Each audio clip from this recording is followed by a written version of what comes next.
जय हिंद दोस्तों। Modi ji France visit कर रहे हैं और वहां पे कुछ बड़े अनाउंसमेंट्स होने वाले हैं आने वाले दिनों के अंदर। और पाकिस्तान ऑक्युपाइड कश्मीर के अंदर जो थोड़ी बहुत डेमोक्रेसी का दिखावा है उसको छीनने की नई साजिश यहां पे आसिम मुनीर कर रहा है पाकिस्तान के अंदर। और चाइना ने पाकिस्तान को जो हंगोर क्लास सबमरीन दिया है वो कराची पहुंच चुका है। इंडियन नेवी के लिए नया टारगेट प्रैक्टिस तैयार हो चुका है, इसके बारे में भी हम बात करेंगे। लेकिन तुर्की का जो आर्मी चीफ है वो GHQ रावलपिंडी पहुंच गया आसिम मुनीर से मिलने के लिए। जी हां, कुछ ही दिन पहले लेबनान के आर्मी चीफ भी वहां पहुंच गए थे और अब तुर्की का आर्मी चीफ वहां पे क्यों पहुंच गया, बहुत ज्यादा डर लग रहा है उसको।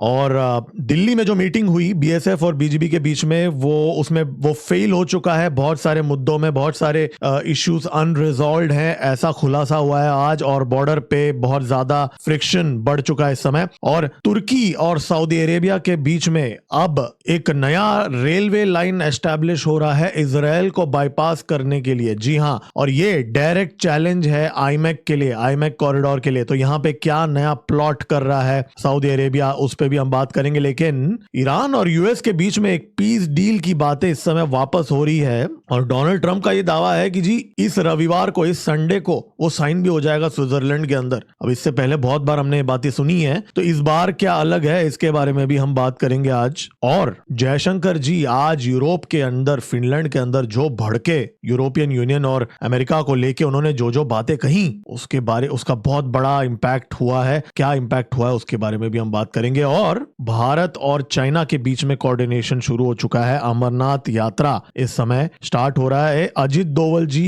इंडियन आर्मी चीफ, और अमित शाह और सीनियर लीडरशिप की आज एक मीटिंग हुई है। एक सिक्योरिटी थ्रेट भी सामने आया है और उसको कैसे यहां पे काउंटर किया जा रहा है इसके बारे में भी हम बात करेंगे। और यूक्रेन ने रशिया से जमीन रिक्लेम कर लिया है ऐसा दावा लगाया है। जी हां, ऐसे भी रिपोर्ट्स आज आए हैं। वहां पे उस वॉर थिएटर में क्या चल रहा है उसके बारे में भी हम बात करेंगे दोस्तों। इसके अलावा और बहुत सारे और अपडेट्स मैं जो लेके आऊं, इसके लिए लाइक का बटन अभी का अभी दबा दीजिए और सब्सक्राइब का बटन दबा दीजिए। देखिए, क्योंकि जो इन्फॉर्मेशन मैं आपको अगले 30 मिनट में दूंगा इकट्ठा, आपको पूरे यूट्यूब में कहीं नहीं मिलेगा। इसके लिए सब्सक्राइब का बटन दबा दीजिए और अपडेटेड रहिए। चलिए स्टार्ट करते हैं। मेरा नाम है गिरीश और आप देख रहे हैं जियो पॉलिटिक्स। चलिए स्टार्ट करते हैं।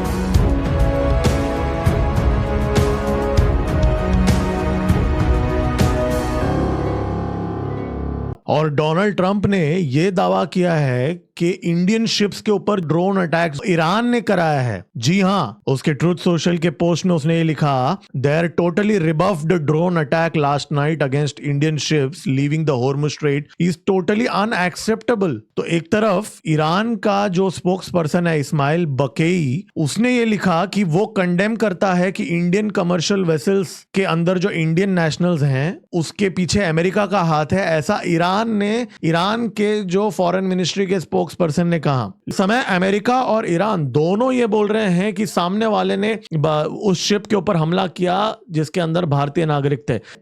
ये जो शिप्स जो होते हैं इसके पीछे इनडायरेक्ट ओनरशिप होता है, फ्लैग भले किसी और देश का हो लेकिन behind the scene Indian owners भी होते हैं। अब जो मिसाइल, हेलफायर मिसाइल्स हिट हुए थे वो तो अमेरिका ने मान लिया कि वो अमेरिका ने किया, लेकिन अब ऐसे कौन से नए इंसिडेंट्स हैं जो हमें नहीं पता, जो डोनाल्ड ट्रंप बोल रहा है कि उन्होंने रोक दिया। ईरान वॉर पे अब हम आगे बात करेंगे और भी। देखिए, मोदी जी अब फ्रांस के लिए निकल चुके हैं। अब आने वाले दिनों में वो फ्रांस में रहेंगे और इनफैक्ट 18 तारीख तक वो यूरोप में रहेंगे और स्लोवाकिया भी जाएंगे। देखिए, यहाँ पे G7 समिट जो हो रहा है इस समय यूरोप के अंदर, वहां पे इस समय भारत को बुलाया गया है। और यहाँ पे कुछ चीजें हैं जो सामने आई हैं कि फ्रांस के नजरिए से क्यों वो इसको बहुत ही महत्वपूर्ण ट्रिप के नजरिए से देख रहे हैं। अब फ्रेंच गवर्नमेंट के सोर्सेस ने मीडिया को ये बात कहा है कि ये जो ट्रिप है ये टॉप प्रायोरिटी है मैक्रों के लिए। उसके पीछे दो कारण उन्होंने बताया है। पहला कारण ये है कि फ्रांस जो है वो भारत के साथ इस समय इस लेवल पे पहुंच चुका है कि ट्रस्ट लेवल और कॉन्फिडेंस बहुत ज्यादा है। हम बहुत सारे मुद्दों पे अभी बात कर सकते हैं। और दूसरा ये है कि इस समय भारत को G7 के अंदर इन्वाइट करके इस समय फ्रांस G7 के अंदर अपना एक अलग स्पेस बना रहा है। और इस समय जर्मनी और फ्रांस के रिलेशंस इतने अच्छे नहीं चल रहे हैं। आपको पता होगा, हमने डिस्कस किया FCAS प्रोग्राम से बाहर निकल चुका है फ्रांस, और अमेरिका के सामने भी फ्रांस एक बहुत ही अलग स्टांस लेता है और माना जा रहा है कुछ बड़े डिफेंस डील के अनाउंसमेंट्स यहाँ पे इस ट्रिप के अंदर हो सकते हैं फ्रांस के साथ। ऑलरेडी मैं आपको बता दूं, एयरफोर्स के चीफ फ्रांस में थे एक हफ्ते पहले।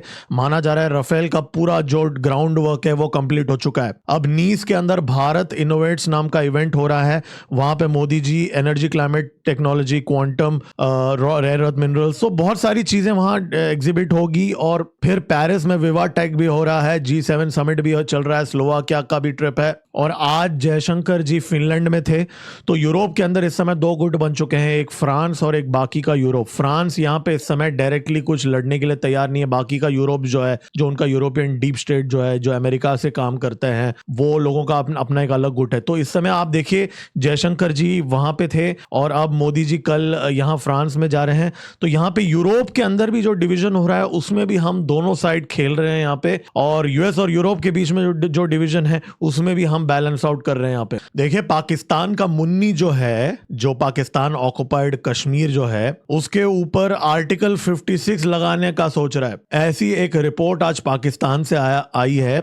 आर्टिकल 56 का मतलब है जो डेमोक्रेटिक गवर्नमेंट है पीओके के अंदर, उसको एबॉलिश कर दिया जाएगा, उसको निकाल दिया जाएगा, और जो इलेक्टेड रिप्रेजेंटेटिव्स हैं उनको भी हटा दिया जाएगा और सीधा इस्लामाबाद से राज होगा पाकिस्तान ऑक्युपाइड कश्मीर का जो कब्जा करके रखा हुआ है उसके अंदर। जी हां, ऐसी धमकी आसिम मुनीर ने प्रोटेस्टर्स को दे दिया है। जॉइंट अवामी एक्शन कमेटी को ये अल्टीमेटम दे दिया है आसिम मुनीर ने। अगर ये आर्टिकल 56 को रोकना है तो आसिम मुनीर ने उनको गीदड़ भपकी ये दिया है कि आप प्रोटेस्ट करना बंद कर दीजिए, और जो एक पॉलिटिकल ग्रुप को इस समय भेजा जा रहा है मुजफ्फराबाद के अंदर, उस पॉलिटिकल ग्रुप के साथ नेगोशिएट करके एक बीच का रास्ता ढूंढ लीजिए। 12 रिप्रेजेंटेटिव्स था ना जो पहले इस्लामाबाद से पीओके के अंदर अपॉइंट करने वाले थे। अब मुन्नी ने ये कहा कि 12 के बदले 6 कर लेते हैं और क्लोज कर लेते हैं बीच में, और बाकी कुछ नहीं मिलेगा आप लोगों को, और आप हमारी शर्तें मान लो वरना आर्टिकल 56 डाल देंगे। और जुलाई 27 में ये जो सो कॉल्ड फेक इलेक्शंस जो कब्जा किया गया जमीन के अंदर करने का इसका प्लान है, अगर नहीं हुआ तो आर्टिकल 56। और पाकिस्तान के पार्लियामेंट के अंदर आजादी के नारे लग रहे हैं। जी हां,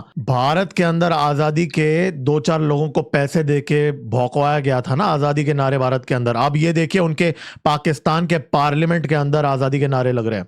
आजादी, आजादी, आजादी। दोस्तों ये पाकिस्तान का सड़क नहीं है, ये उनका पार्लियामेंट है। उनके पार्लियामेंट में पाकिस्तान से लेंगे आजादी, ये नारा लग रहा है इस समय पाकिस्तान ऑक्युपाइड जम्मू एंड कश्मीर के अंदर। और कल रात को भी ऐसे ही नारे लगे थे, सुनिए ये। हम क्या चाहते, हम क्या चाहते, हम क्या चाहते। तो भारत के अंदर 2-4 बच्चों को भौंकवा के आजादी के नारे, पाकिस्तान के आईएसआई को लगता है उन्होंने बहुत बड़ा तीर मार लिया। ये देखिए यहाँ पे लाखों लोग आजादी के नारे लगा रहे हैं पाकिस्तान ऑक्युपाइड कश्मीर के अंदर। और ये जो झूठा आरोप लगा रहे हैं कि ये राग की साजिश है, भारत की साजिश है, इससे तो और ज्यादा जिल्लत वाली बात है पाकिस्तान आर्मी और आईएसआई के लिए, अगर वो सच है तो, राइट। और पाकिस्तान के अंदर हालात बद से बदतर हो रहे हैं। आज उनके जो गवर्नमेंट एम्प्लॉयज ने आज बगावत कर लिया। ये देखिए वीडियोज आ रहे हैं, उनको सैलरी हाइक चाहिए जब गवर्नमेंट कट ऑफ्स कर रहा है यहाँ पे। और जो टेररिस्ट्स हैं, जिन लोगों ने भारत के अंदर जो अटैक कराने के लिए जो टेररिस्ट्स ने, जिन लोगों ने ट्रेनिंग कराया, वो लोग भी अभी पाकिस्तान आर्मी के खिलाफ बात कर रहे हैं यहाँ पे। अब देखिए ये जो बंदा है, अगर कोई पैगाम देना चाहें तो आप दे सकते हैं। इसने पाकिस्तान आईएसआई के लिए टेररिस्ट को सालों साल ट्रेनिंग किया था। ये बोल रहा है पाकिस्तान का पीओजेके से कोई संबंध ही नहीं है, कोई कनेक्शन ही नहीं है। और 60 ब्रिटिश पार्लियामेंटेरियंस ने भी यहाँ पे इस समय कश्मीर को लेके इस समय जस्टिस मांगा है आसिम मुनीर से। तो ये बहुत गंदा फंसा है मुनीर। और यहाँ तक ऐसा सिचुएशन है कि बच्चे तक वहां पे वायलेंस के लिए नारे लगा रहे हैं। और दोस्तों इंडियन नेवी के लिए नया टारगेट प्रैक्टिस आ चुका है कराची के अंदर। पाकिस्तान का जो चाइना के द्वारा दिया गया हंगोर क्लास सबमरीन कराची में देखा गया है, जैसा कि आप इस वीडियो के अंदर देख सकते हैं। पीछे कराची पोर्ट है, ये सबमरीन को वहां पे इंडक्ट किया गया है इस समय। एयर इंडिपेंडेंट प्रोपल्शन टेक्नोलॉजी है, ज्यादा हफ्तों तक पानी के अंदर छुप के रह सकता है। और मैं मैं आपको बता दूं ये एक इंफीरियर क्वालिटी वाला सबमरीन है, ये वो वाला नहीं है जो चाइना इस्तेमाल करता है, ये एक्सपोर्ट वेरिएंट है, इसमें बहुत सारी क्रिटिकल चीजें नहीं है और इसका जो नॉइस है वो भी चाइना के पास जो है उससे बहुत ज्यादा है, तो भिखारियों को सस्ता चीज ही दिया जाएगा। But on a serious note, Pakistan का अभी तक जितने सबमरीन्स हैं उससे ज्यादा एडवांस्ड है, इसमें कोई दो राहें नहीं है और इसको डिटेक्ट करना बाकी के पाकिस्तान के सबमरीन्स के कंपैरिजन में ज्यादा इन थियरी मुश्किल है। हालांकि इस समय हमारे पास वो टेक्नोलॉजी है जो इस चीज को नलिफाई कर सकता है, लेकिन ये चीज हो रहा है, अब आगे और इंडक्ट होंगे आने वाले दिनों के अंदर। तो इंडियन नेवी को भी यहाँ पे सबमरीन हंटिंग कैपेबिलिटीज इस समय इंप्रूव करना पड़ेगा और हम वो चीज कर रहे हैं। सबमरीन हंटिंग वॉरशिप्स और सबमरीन हंटिंग हेलीकॉप्टर्स हम इस समय इमरजेंसी बेसिस पे फास्ट ट्रैक कर रहे हैं। और मैं आपको एक बात वापस याद दिला दूं, हमने इसके बारे में ऑलरेडी बात किया है, इसके अंदर इन थियरी न्यूक्लियर मिसाइल वो बाबर क्रूज मिसाइल डाल सकते हैं, लेकिन उनका प्रॉब्लम यह है कि पाकिस्तान मेटिंग नहीं कर सकता, वो टेक्नोलॉजी नहीं है पाकिस्तान के पास। इसका मतलब इस सबमरीन को कराची पोर्ट पे आना पड़ेगा या किसी और पोर्ट पे जाना पड़ेगा उसके ट्यूब में न्यूक्लियर वॉरहेड वाली मिसाइल को इंसर्ट करने के लिए, और ये एक बहुत बड़ा चैलेंज है। तो ये सबमरीन डेफिनेटली एक थ्रेट तो है, लेकिन फ्रॉम अ न्यूक्लियर पर्सपेक्टिव इसका कोई यूज नहीं है, किसी काम का नहीं है ये, और ज्यादा समय तक वो मेटेड कंडीशन में रख भी नहीं सकते। तो हमारा जो न्यूक्लियर ट्रायड है इस समय 12 वॉरहेड्स ऑलरेडी डिप्लॉयड है हमारे, वो एक अलग लेवल का स्ट्रेटेजिक डेटरेंस देता है। बाय द वे, मैं इस बात पे आपको बता दूं, चंदीपुर के अंदर जो इवैक्यूएशंस हुई उसको लेके कुछ कंफर्म डिटेल्स नहीं आई हैं। जैसे ही मुझे उस मिसाइल टेस्ट के बारे में मालूम पड़ेगा मैं आपको बताऊंगा। देखिए, इससे पहले कि भारत पे आए, और भी बहुत सारे अपडेट्स है भारत के अंदर, भारत बांग्लादेश और भारत के अंदर भी। एक आखिरी अपडेट है पाकिस्तान से लेके। देखिए यहाँ पे क्या है, टर्किश लैंड फोर्सेस के चीफ आए थे पाकिस्तान के अंदर, GHQ के अंदर, और वहां पे मुन्नी के साथ उसकी मीटिंग हुई। अब देखिए, पिछले कुछ दिनों में तुर्की के अंदर हड़कंप मच चुकी थी। मैंने आपको पहले भी बहुत बार ये टॉपिक कवर किया था। टर्किश मीडिया के अंदर इस समय ऐसा बोला जा रहा है कि भारत एनसर्कल कर रहा है टर्की को। ग्रीस, साइप्रस और अर्मीनिया, तीनों देशों को भारत मिसाइल सप्लाई कर रहा है, और इस बात पे टर्किश मेन स्ट्रीम मीडिया, मतलब उनके न्यूज चैनल्स के अंदर डिबेट्स हो रहे हैं इस समय। और अभी तक तो हमने डिलीवरी भी शुरू नहीं किया, हमने तो अभी तक डील भी साइन नहीं किया ऑफिशियली, अनऑफिशियली चलो हमने बहुत कुछ किया है, लेकिन उन्होंने देखा है कि भारत के मिसाइल्स कैसे अर्मीनिया तक पहुंच गए, और अब हड़कंप मच चुकी है तुर्की के अंदर। इसलिए तुर्की इस समय अब यहाँ पे मुनीर के साथ इस मीटिंग के अंदर माना जा रहा है। देखिए, ऑफिशियली तो ये था कि उनको एक पीस एंड एक बहुत ही बॉयलर प्लेट प्रेस रिलीज उन्होंने दिया, लेकिन माना यह जा रहा है इस समय कि जो इजराइल सीरिया के अंदर जो ऑपरेशंस कर रहा है, लेबनान के अंदर जो ऑपरेशंस कर रहा है, आने वाले दिनों के अंदर अगर तुर्की को इनडायरेक्टली या डायरेक्टली इन्वॉल्व होना है तो यहाँ इस समय आसिम मुनीर और ईरान के साथ वो लोग यहाँ पे कोऑर्डिनेट कर रहे हैं। और दूसरा मुद्दा एक ये भी माना जा रहा है कि सऊदी अरेबिया, तुर्की और पाकिस्तान का एक सुन्नी एक्सिस बनाने की वो कोशिश कर रहे हैं, उसका जो सिक्योरिटी फ्रेमवर्क है उस पे भी इस समय डिस्कशंस चल रहे हैं। देखिए, इन देशों के जो फॉरेन मिनिस्टर्स हैं वो ऑलरेडी मिल चुके हैं, हमने चैनल में न जाने कितने अपडेट्स में डिस्कस किया है तुर्की, पाकिस्तान और सऊदी अरेबिया के फॉरेन मिनिस्टर्स। अब डिफेंस आर्मी चीफ्स के लेवल पे भी कॉन्वर्सेशंस चल रही है, और ये उस टाइम पे होता है जब तुर्की और सऊदी अरेबिया रेलवे लाइन का अनाउंसमेंट करते हैं, MOU साइन करते हैं आईमेक को कॉम्प्रोमाइज करके, तो ये भी नोट करने वाली बात है। और देखिए, तुर्की के जो ड्रोन्स हैं वो यूजलेस हैं। हमने देखा है कि रशिया यूक्रेन वॉर के अंदर भी यूक्रेन ने इस्तेमाल करना बंद कर दिया है लगभग तुर्की के ड्रोन्स, और भारत के खिलाफ भी पाकिस्तान ने 500 से ज्यादा दागे यूजलेस ड्रोन्स थे हमारे L-70 गन्स के लिए, मक्खियों की तरह मारा था हमने। तो उनके पुराने ड्रोन्स का तो यहाँ ये नहीं है, लेकिन उनका जो नया ड्रोन प्रोग्राम है, स्टेल्थ ड्रोन प्रोग्राम जो तुर्की डेवलप कर रहा है, और उनके जो मिसाइल सिस्टम्स हैं जिस पे वो काम कर रहे हैं, वो कहीं ना कहीं भारत के लिए एक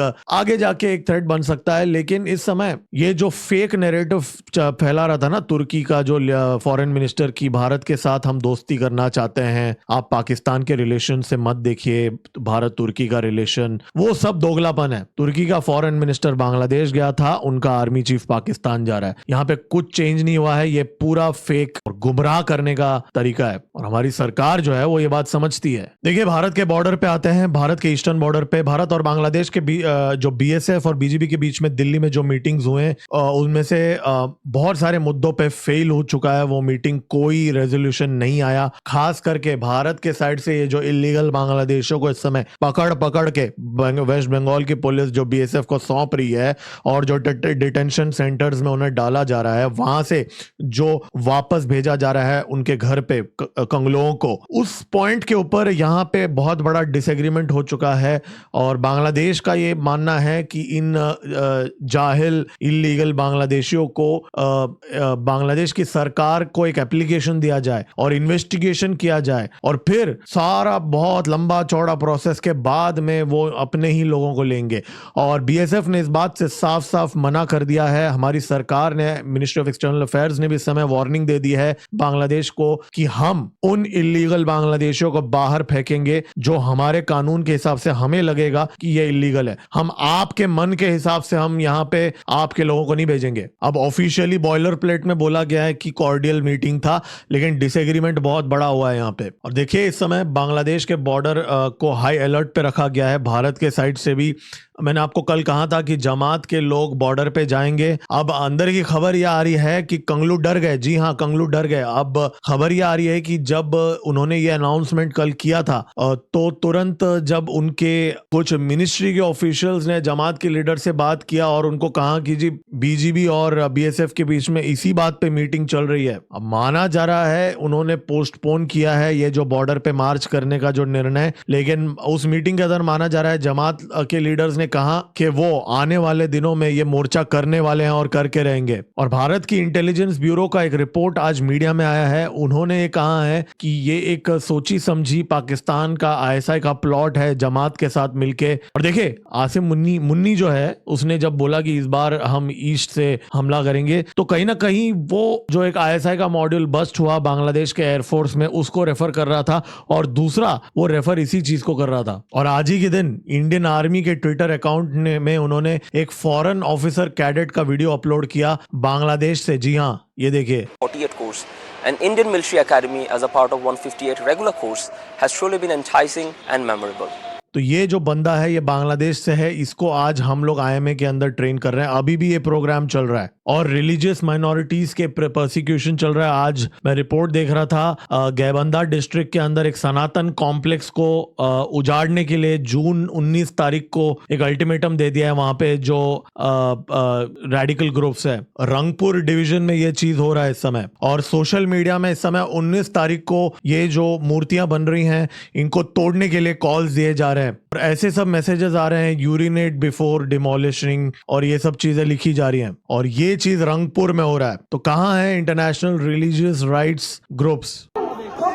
और सड़कों पे प्रोटेस्ट हो रहे हैं। बांग्लादेश का सबसे टॉलेस्ट भगवान श्री राम का मूर्ति जो है सनातन कॉम्प्लेक्स के अंदर रंगपुर में, उसको 53 फीट का कृष्णा स्टैचू भी है, इनफैक्ट उसको यहाँ पे रोका जा रहा है और पूरा काम को यहाँ रेडिकल्स ने रोक दिया है। जाहिल जिहादी जो है वहां पे सड़कों पे आ चुके हैं और आज भी वापस वीडियोस ऐसे आ रहे हैं जहाँ पे गांव वालों के बीच में और बीजीबी के साथ मिलके देखिए लाठी वगैरह लेके झड़पें हो रही है। और इस समय भारत ने एक अल्टीमेटम दे दिया है अकॉर्डिंग टू रिपोर्ट कि ये जो बॉर्डर पे जो कंगलू हैं उन लोगों को बीजीबी को संभालने के लिए बोला है। वो ज्यादा एग्रेसिव बनते जा रहे हैं तो उनको एजुकेट करने की जरूरत है। ये बात आज माना जा रहा है, बीएसएफ ने कहा। अब देखिए, ईरान वॉर पे आते हैं। डोनाल्ड ट्रंप का ये दावा है कि इस रविवार को, संडे को, पीस डील साइन हो जाएगा और लेकिन ईरान की तरफ से ये खबर आई है कि ऐसा कुछ फाइनलाइज हुआ ही नहीं है। तो ये हर फ्राइडे का नाटक है, अभी तक लोग समझे नहीं है। अब डोनाल्ड ट्रंप ने तो इस बार ऐसा दावा किया, ऐसे बड़े बड़े दावे किए हैं कि न्यूक्लियर मटेरियल जो है वो डिस्ट्रॉय हो जाएगा और रिमूव हो जाएगा और उनका न्यूक्लियर प्रोग्राम डिसमेंटल हो जाएगा और फिर उनका जो पैसा है तब तक एक पैसा भी हम रिलीज नहीं करेंगे जब तक वो ये हमारी शर्तों को नहीं मानेंगे। स्ट्रेट ऑफ हॉर्मुज ओपन हो जाएगा, ईरान टेररिस्ट ग्रुप्स को फंडिंग बंद कर देगा। ये सारी चीजें ईरान मान गया, ऐसा दावा किया डोनाल्ड ट्रंप ने। और फिर उसने क्या कहा? Major points of agreement. They want to make a deal. and we are very willing to make a deal. Well, I think we're going to end it. I can't. तो ये उसका पूरा कलेक्शन ऑफ वीडियोस है जब जब उसने बोला कि डील होने वाला है। 39 टाइम्स उसने ये बात कहा वॉर शुरू होने तक। और आज भी लोग यकीन करते हैं फ्राइडे को स्टॉक मार्केट्स मंडे मॉर्निंग जब खुलते हैं तो इसकी बातों पे इन्फ्लुएंस होता है। आप सुनिए 39 बार ये बेवकूफ बनाता है लोगों को। इसको पता है साइकोलॉजी क्या है मासेस का, स्टॉक ट्रेडर्स का। Can't tell you for sure when they want to make a deal so badly. You have no idea how badly they want to make a deal. They want to make a deal so badly. I do see a deal in Iran. We were very close to a deal. I think it's close to over. Yeah, I mean, I view it as very close to over. It's looking very good that we're going to make a deal with Iran, and it's going to be a good deal. This process should. अप्रैल 15 तारीख को भी बोल रहा था, आज हम जून में हैं, जून 12 तारीख को है में हैं हम। आप सोचिए ये बंदा इतना आपके मुंह पे इतने कॉन्फिडेंटली झूठ बोलेगा, झूठ बोलने में नंबर 1 है। इसलिए ये मुन्नी जो है फील्ड मार्शल का फील्ड दोस्त है। ये Should go very दोस्त तो क्या बोलूं,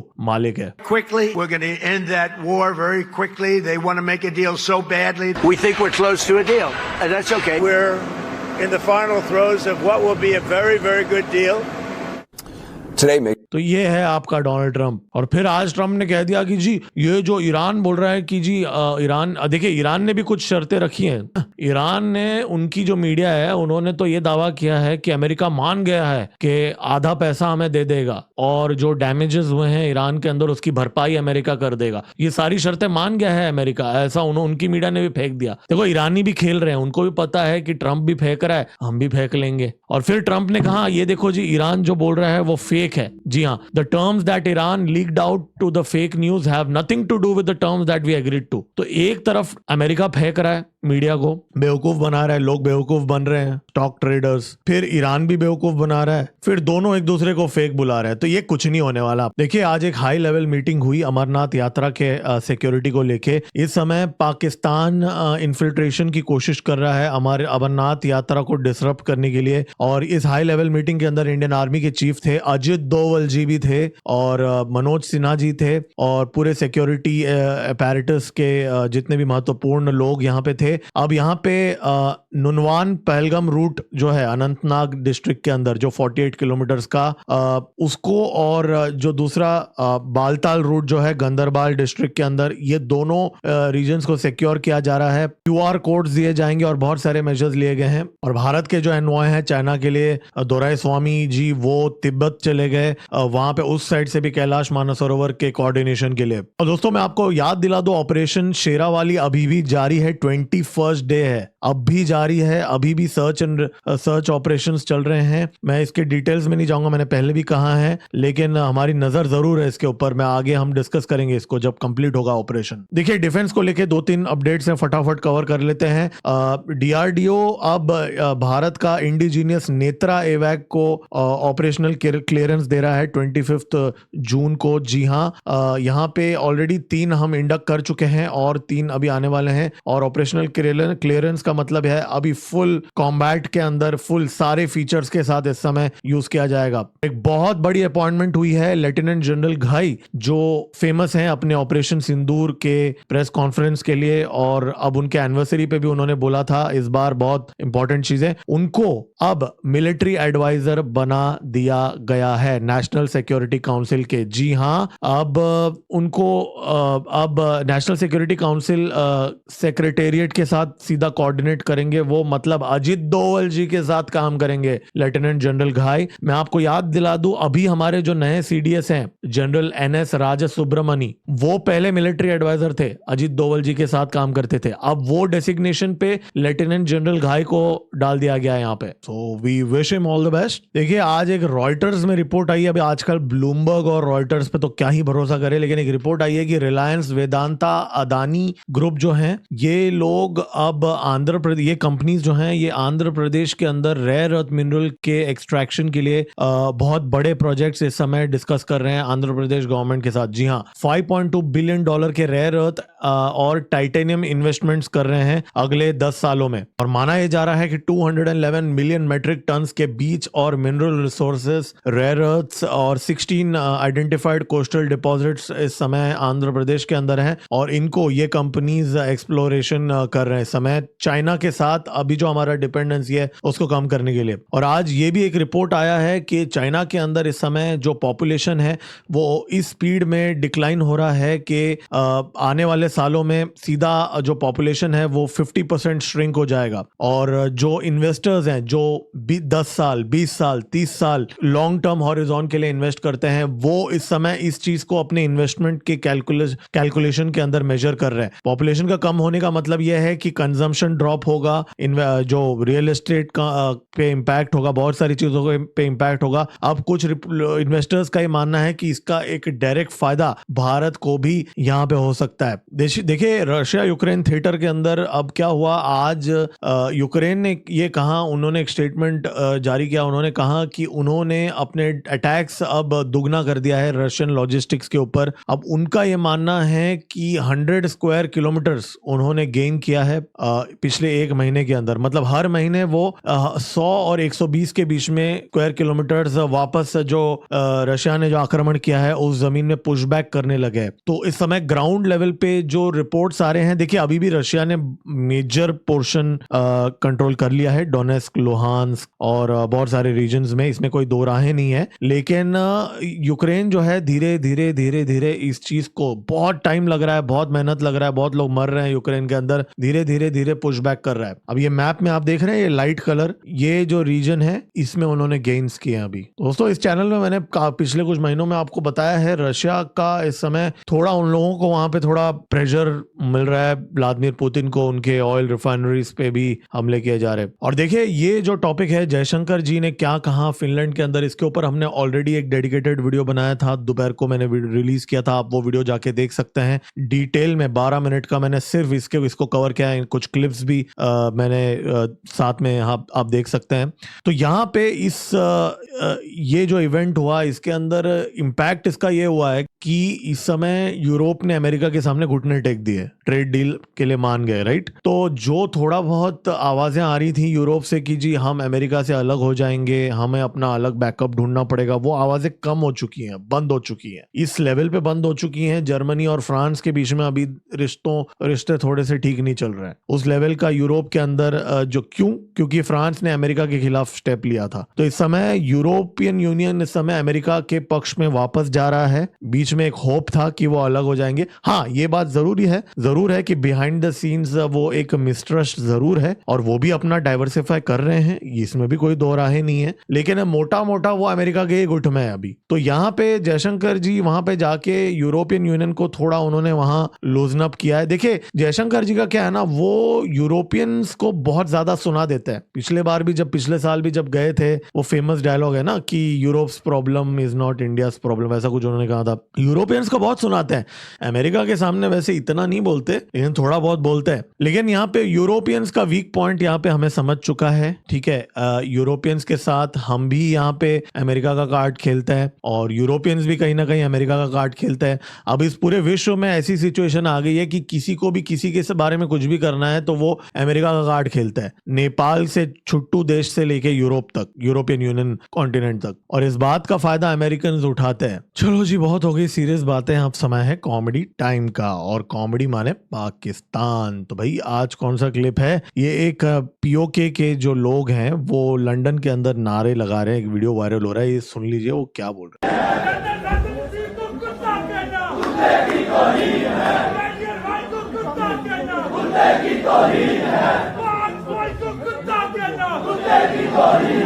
पाक फौज को कुत्ता कहना कुत्ते की तौहीन है, ये नारे लग रहे हैं। पाकिस्तान ऑक्युपाइड कश्मीर के जो लोग हैं ओवरसीज वाले, वो ये चीज बोल रहे हैं। और ये वाला क्लिप देखिए, ये एक पाकिस्तानी है दुबई के अंदर कैसे जलील हो रहा है। Where are you from? Pakistan. Where in Pakistan? Pakistan, Karachi. This is You're not from Arab, right? no. Okay. Why you said you are Arab? Take off. Take off. This for Arab. Don't use for scammer. Scammer. तो ये I am not sure ये Dubai का है कि किसका है, एक Arab country है जहां पे पाकिस्तानी ने एक अरब का अटायर पहना था तो उनसे लिटरली उस बंदे ने उसका जो कपड़े उतरवा दिए। तो पाकिस्तानी कपड़े उतारने में एक्सपर्ट है, पैंटें उतारती है उनकी फौज जो है खुद की, और उनके लोग बाकी ऊपर के कपड़े उतारते हैं। तो अब आगे इस चैनल में हम ट्रैक करेंगे कि आने वाले दिनों में यूरोप के अंदर क्या होगा, मोदी जी वहां पे होंगे और इस समय पीओके के अंदर आगे कैसे अनफोल्ड होगा चीज़ों को, उसको भी हम ट्रैक करेंगे और बांग्लादेश बॉर्डर पे भी नजर रखेंगे। दोस्तों सब्सक्राइब का बटन दबा दीजिए, आपके सब्सक्राइब के बटन अगर आप दबाएंगे तो आपको अपडेट्स आते रहेंगे। लाइक का बटन भी जरूर दबाना है, आपके लाइक के बटन दबाने से ही इस चैनल का रीच बढ़ेगा और ज्यादा लोगों तक ये चैनल पहुंचेगा। QR कोड आपके सामने है, इस पे आप कंट्रीब्यूट करके इस चैनल को सपोर्ट कर सकते हैं। ये चैनल आप ही के सपोर्ट से चलता है, वरना ये चैनल नहीं चलेगा। इसके लिए कंट्रीब्यूट करके आप सपोर्ट कर सकते हैं। सुपर स्टिकर भी आप खरीद सकते हैं और मैंने आज और भी वीडियोस अपलोड किए हैं चैनल में, आप जाके देख सकते हैं। जियो पॉलिटिक्स और नेशनल सिक्योरिटी के डिस्कशंस करते हैं इस चैनल के अंदर। तुरंत मिलते हैं अगले वीडियो में। मेरा नाम है गिरीश और आप देख रहे हैं जियो पॉलिटिक्स। जय हिंद, भारत माता की जय।